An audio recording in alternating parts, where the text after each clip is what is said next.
What's up everyone, and thank you for stopping by the channel. Today's project is this lawn boy mower, and the problem is that it loses fuel while in storage even during the mowing season. Let's take a good look at it, find out what's wrong with it, and hopefully we can fix it. In this video, we try and repair this mower. However, it may not be the exact repair you need to make to yours. We'll explore other options later in the video. So you can't find two-cycle lawnmowers anymore, but you can still find these lawn boys around if you look hard enough. So when I find one of these, I try my best to get them working again. Now this one is in great shape, except it's missing the block-off plate for the bag, but I have a plan to deal with that in a different video. Also, the primer bulb is cracked, but we'll deal with that in a later video as well. So the problem is it's losing fuel in between uses, and the most likely reason for that is a carburetor problem. Also, the biggest clue to a leaking carburetor is that the air filter area was covered with dirt and oil, so that means we need to remove the carburetor and inspect it. To get to the carburetor, we have to remove the top cover.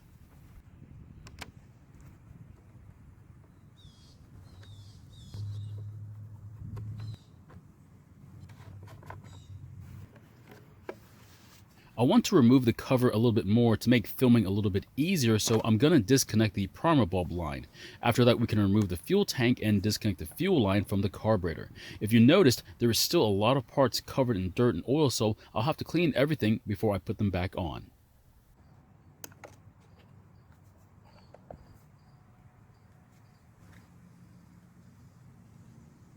Now the Phillips head bolts holding the carburetor to the engine are tough to turn, so I had to get a bit creative to loosen them. I might have to consider replacing them with hex head or Allen head bolts in the future. Now once the bolts are loose, try not to pull the whole assembly straight off the engine. One of the interesting features about this carburetor is that it has a governor flap that sticks up into the engine, so move the assembly down before pulling it away from the engine.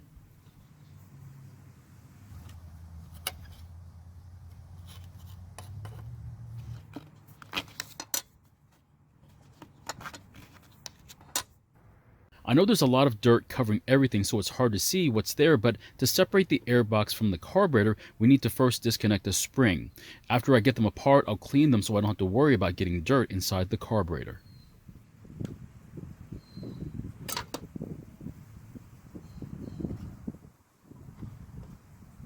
After a bit of scrubbing, it looks a lot better now, so we can now take it apart. All we need to do is remove 4 screws at the bottom of the carburetor bowl.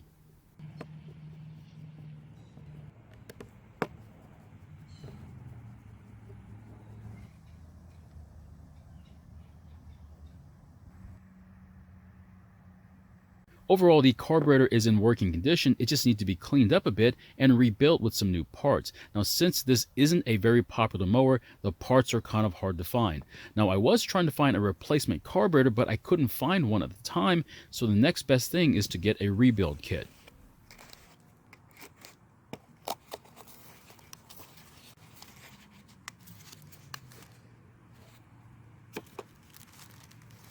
Unfortunately, I couldn't find the exact rebuild kit, but I think I can still use most of the parts from this kit instead. It looks like we get a new updated plastic float, a new bowl gasket, a new fuel jet that I don't think will work for this style of carburetor, so I'll save it for another day. And the last thing is a new needle. More than likely, this is the part that's causing our fuel leak problem. Now, if I put the two jets side by side, you can see why I can't use the new one. The original one has the emulsion tube and the jet as one piece and not two. It's also a good idea to make sure that the bowl gaskets are the same just to make sure, and luckily they look to be the same. Now it's time to remove the original needle and make sure it's the same size as the one replacing it.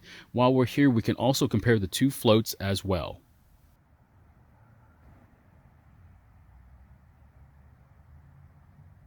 Now, after comparing the two floats and needles, we can see they're pretty much the same dimension, so this should work for our carburetor. It's also at this point that I realize what the problem actually was. It looks like the needle's rubber tip has started to come loose. That means it's not sealing like it's supposed to and causing our leak.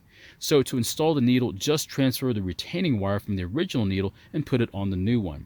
Then slide the wire onto the metal part of the new float. Then we can install the float, the pin, and the original jet. Just make sure you can see light through it. If not, use a small wire to clear it. Also, at this point, don't forget the screen that slides over the jet. Now it's at this point we need to look at the float. Make sure it's parallel with the mounting surface of the bowl, otherwise the carburetor may not deliver enough fuel to run the engine but for a short time, or it may not allow the engine to run at all. To make it parallel, you can easily bend the metal tab on the float arm so it's mostly parallel. After that, we can reassemble the carburetor.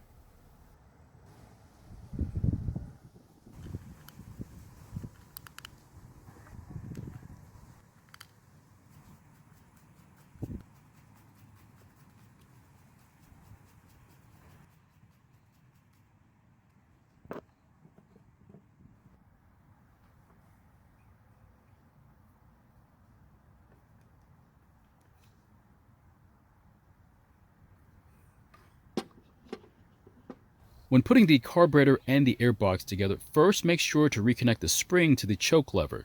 Now this is when I noticed that the choke cable isn't connected to the choke assembly anymore.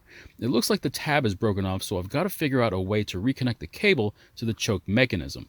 I think I can use what's left of the plastic by drilling a couple holes in it. Hopefully you don't have to deal with this type of problem because I don't think you can find replacement parts anymore.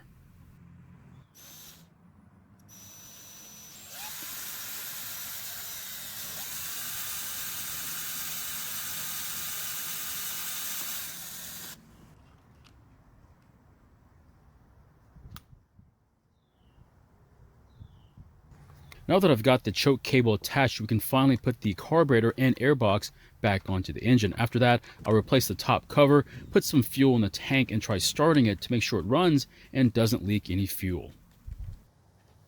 Another reason why the fuel would disappear between mowings would be a bowl gasket that's damaged and is slowly leaking fuel out of the bowl. Now, even though our original gasket looked fine, since we had a new one available, it just made sense replacing it. Still, another possibility would be old, cracked fuel lines. Now, ours was still in good shape, but it was missing clamps, so I put some on for my parts bin.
So it starts fine, and after letting it sit for a while, I didn't see any fuel leaking from the carburetor or the fuel lines.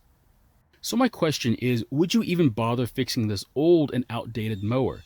I even had problems finding the right parts for this mower, so I don't know if I'll be able to find parts for it in the future. Who knows, I may even have to find parts mowers just to keep this thing running.